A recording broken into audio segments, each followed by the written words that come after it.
2024 ఎన్నికల్లో psycho పాలకుకు bye bye చెప్పి cycle glass కమలం పాలన మనందరం కలిసికట్టుగా తీసుకొచ్చాం. గెలిచిన మొదటి రోజు నుంచి ఉద్యోగాల వేట మొదలు పెట్టాం. ఇప్పటి వరకు 8 లక్షల కోట్ల పెట్టుబడులకు, తద్వారా 5 లక్షల మంది నిరుద్యోగ యువకులకు ఉద్యోగాలు కల్పించడానికి ఒప్పందాలు కుదుర్చుకున్నాం, పనులు ప్రారంభించాం. దాంట్లో భాగంగా ఈ రిలయన్స్ ఎనర్జీ ప్రాజెక్ట్ కానివ్వండి, ఎన్టీపీసీ కానివ్వండి, భారతదేశంలోనే అతి పెద్ద ఆర్సిలర్ మిత్తల్ స్టీల్ ప్లాంట్ కానివ్వండి, BPCL, Tata power, TCS, LG electronics లాంటి అనేక కంపెనీలు మన రాష్ట్రానికి రాబోతున్నాయి. కుటుంబంలో ఒక్కరికి ఉద్యోగాలు కల్పిస్తే ఆ కుటుంబం పరిస్థితి మారుతుందని బలంగా నమ్ముతుంది ఎన్డీఏ ప్రభుత్వం. పేదరికం లేకుండా చేయాలంటే ఉద్యోగాలే కల్పనగా మనందరం ముందరికెళ్ళాలి. నా సింగిల్ టార్గెట్ ఒకటే, 5 సంవత్సరాల్లో 20 లక్షల ఉద్యోగాలు మన ఆంధ్రులు కల్పిస్తామే. దానికోసం ఎక్కడికైనా వెళ్తాను, ఎవరినైనా కలుస్తానని ఈ సభాముఖంగా ఆంధ్ర రాష్ట్ర నిరుద్యోగ యువకులకి నేను హామీ ఇస్తున్నా. ఇంకా రిలయన్స్ ఫౌండర్ ధీరుభాయ్ అంబానీ గారికి, చంద్రబాబు నాయుడు గారికి మంచి అనుబంధం ఉండేది. ఆనాడు చంద్రబాబు నాయుడు గారు దావోస్కి వెళ్లే ముందల ముంబైకి వెళ్తే అది తెలుసుకున్న ధీరుభాయ్ అంబానీ గారు చంద్రబాబు నాయుడు గారిని స్వయంగా ఆయన ఇంటికి రమ్మని కోరారు. ఆనాడు మీటింగ్లో టెలికాం రంగంలో మార్పులు వస్తున్నాయి, సంస్కరణలు వస్తున్నాయి, టెలికాం రంగంలో మీరు పెట్టుబడులు పెట్టండి అని కోరటం జరిగింది. గౌరవ ముఖ్యమంత్రి గారు చంద్రబాబు నాయుడు గారు డావోస్కి వెళ్ళి 5 రోజులు తిరిగి వచ్చిన తర్వాత ధీరుభాయ్ అంబానీ గారు ఆనాడే ప్రకటించారు, రిలయన్స్ కంపెనీ టెలికాంలో పెద్ద ఎత్తున పెట్టుబడులు పెడుతుందని. అంతేకాదు చంద్రబాబు నాయుడు గారికి నమ్మకంతో ఆనాడు ధీరుభాయ్ అంబానీ గారు టెలికాం రంగంలోకి అడుగుపెట్టారు. ఆ తర్వాత అనుబంధం రిలయన్స్ చైర్మన్ ముఖేష్ అంబానీ గారితో కూడా కొనసాగింది. ప్రజాప్రభుత్వం ఏర్పడిన తర్వాత నేను ముఖేష్ అంబానీ గారితో, అనంత్తో, అదేవిధంగా వేదిక పైన ఉన్న Reliance industries executive director PMS Prasad గారిని కలిసి ఆంధ్ర రాష్ట్రంలో పెద్ద ఎత్తున పెట్టుబడులు పెట్టాలని కోరటం జరిగింది. వాళ్ళకి ఒకటే చెప్పా, Andhra Pradesh is of doing business కాదు, స్పీడ్ ఆఫ్ డూయింగ్ బిజినెస్ ఏంటో చేసి చూపిస్తానని హామీ ఇస్తాం జరిగింది. వాళ్ళు నన్ను ఒకటే కోరారు, ఒక పాలసీ తీసుకురండి అని వాళ్ళు కోరితే నేను అనంతకు ఒక ప్రామిస్ చేశా, 21 రోజుల్లో ఇంటిగ్రేటెడ్ క్లీన్ ఎనర్జీ పాలసీ తీసుకొస్తానని చెప్తాం జరిగింది. వేదిక మీద ఉన్న గొట్టుపాటి రవి గారి నాయకత్వంలో విజయానంద్ గారు నేను అందరం కలిసి 30 రోజుల్లో ఈ పాలసీ తీసుకొస్తాం జరిగింది. పాలసీ తీసుకొచ్చిన తర్వాత నేను రవి అన్న కూర్చుని మొదటి 100 ప్లాంట్లు మన ప్రకాశం జిల్లాకి తీసుకురావాలని నిర్ణయిస్తాం జరిగింది. నేను చెప్పాను, పాదయాత్ర నాలో చాలా మార్పు తీసుకొచ్చిందని. నా ఇప్పుడు కూడా బాగా గుర్తు, ప్రతిరోజు 15 నుంచి 20 కిలోమీటర్లు నడిచి కరెక్ట్గా 7:30-8ంటికి నైట్ హాల్ట్కి వెళ్ళిన తర్వాత బూట్లు తీసేసి ఐస్ నీళ్ళలో కాలు పెట్టేవాడు. సరదాగా నాయకులందరం కూర్చుని మాట్లాడుకునే వాళ్ళం.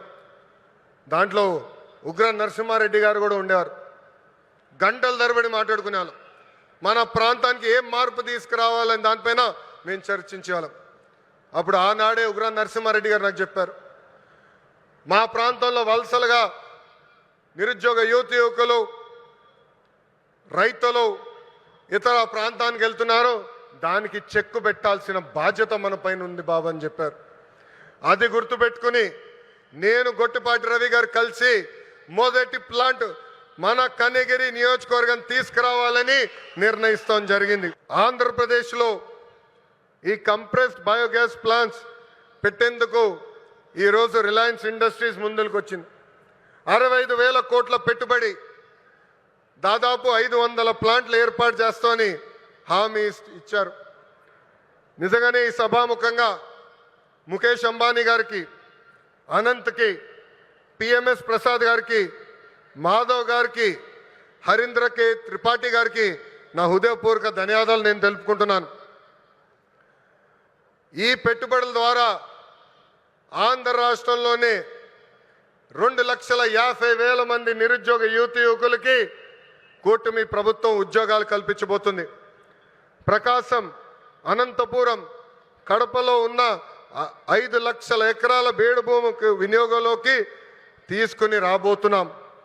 నేను యువగలంలో ప్రకాశం జిల్లాకు ఇచ్చిన హామీని, దాంట్లో ఒక్క హామీని ఈరోజు నిలబెట్టుకున్నానని గర్వంగా చెప్పుకోగలుగుతున్నాను. రిలయన్స్ మొదటి సిబిజీ ప్లాంట్ కనగిరిలో శంకుస్థాపన మేము చేశాము. ఈ ప్లాంట్ రిలయన్స్ సిబిజీ ప్రాజెక్ట్కి హబ్గా కూడా మారిపోతుంది. ఇక్కడనే హెలికాప్టర్ ఎక్కే ముందల 5 ప్లాంట్లు అనుకున్నాం. హెలికాప్టర్ దిగిన తర్వాత ప్రసాద్ గారితో మాట్లాడిన తర్వాత మీరు మాకు భూములు ఇవ్వండి, తప్పనిసరిగా ప్లాంట్లు ఏర్పాటు చేస్తామని చెప్పారు.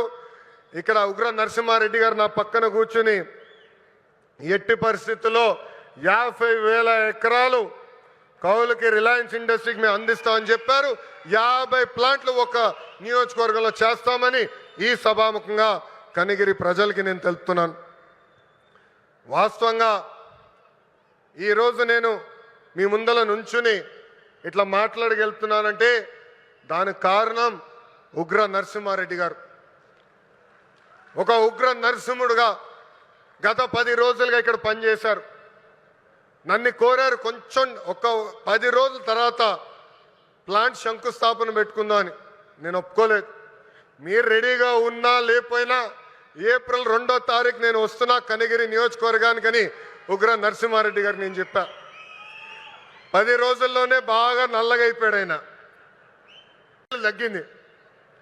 ఎవరి కోసం ఆయన కష్టపడ్డారు? కనిగిరి ప్రజల కోసం.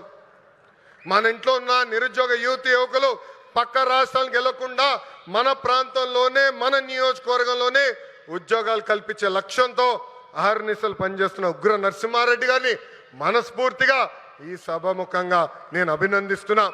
చంద్రబాబు గారు చెప్తున్న P4 విధానానికి రిలయన్స్ సిబిజీ ప్లాంట్ నాంది కాబోతుంది. పేదరికం లేకుండా చేయటంలో ఇది కూడా ఒక తొలి అడుగని సభాముఖం తెలుపుతున్నాం. రైతులకి ఈ ప్లాంట్ల ద్వారా పెద్ద ఎత్తున మేలు జరుగుతుంది. నేపియర్ గడ్డితో ఈ గ్యాస్ తయారు చేయబోతున్నారు. ప్రభుత్వ భూమికి 15,000 రూపాయలు, రైతుల భూమికి 30,000 రూపాయలు కౌలు కూడా రిలయన్స్ ఇండస్ట్రీ ఇవ్వబోతుంది. రైతులు గడ్డి పెంచిస్తే టన్నుకి ఇంత అని కూడా వాళ్ళు డబ్బులు ఇవ్వబోతున్నారు. ఈ ప్లాంట్ ద్వారా 1,10,000 మెట్రిక్ టన్నులు ఆర్గానిక్ ఎరువు కూడా తయారవబోతుందని ఈ సభాముఖ ప్రజలు తెలుపుతున్నా. ఇంకా ఈ ప్లాంట్ ద్వారా గ్రామీణ యువతకి పెద్ద ఎత్తున ఉద్యోగాలు కూడా కల్పిస్తాం.